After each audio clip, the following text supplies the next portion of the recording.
hard to believe it right now, but the colder weather is on its way, and that means a lot of Calgarians are probably planning trips to sunnier locales. If you're traveling, though, to Cuba this winter, pay close attention to your traveler's insurance. Our travel lady, Leslie Cater, joining us this morning. Good morning, Leslie. Hi, Ange. So the rules going to Cuba have changed recently. What do we need to know about? Yes, since May, the Cuban government is now requiring each person entering the country to show proof of travel insurance. Okay.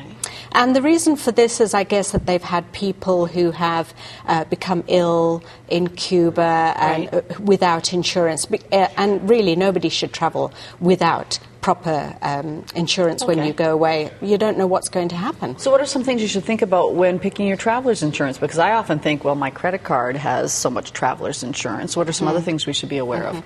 Well, the Cuban government has released a list of companies that they recognize. So if you go in there just with your credit card, they're going to say, well, we don't know who this is. Right. You actually have to take a copy of your policy with you. Oh.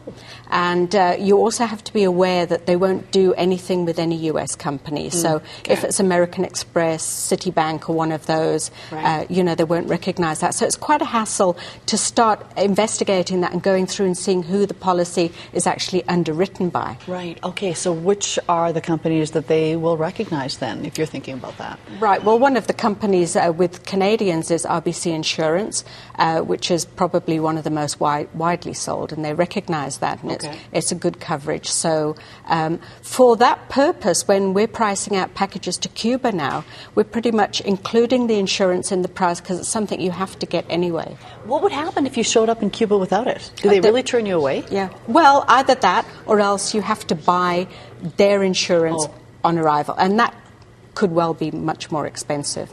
Obviously something people should think of if they're thinking of going to Cuba. Is there a particular trip you have in mind for us this week? I do, yes, because we had some people just come back from Cuba and they were so delighted with the snorkeling they had there. They sent us some amazing pictures, and what they found is they could just walk off the beach and took these fantastic pictures. Wow. Yeah, so, a lot of people like the idea of being able to walk off a beach like this and do your own snorkeling without having to wait for a boat at a particular time.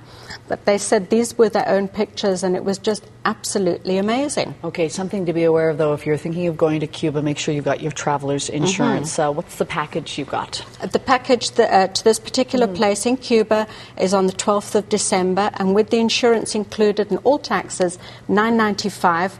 Plus, if you book before the end of the month, you get a flight credit, $400 per couple for anywhere WestJet flies. Could use that for sure. All right, Leslie, thanks so much for this. Thanks, Ange. If you're interested in traveling to Cuba, make sure you get a hold of our travel lady at 277-6884 or her website, thetravellady.ca.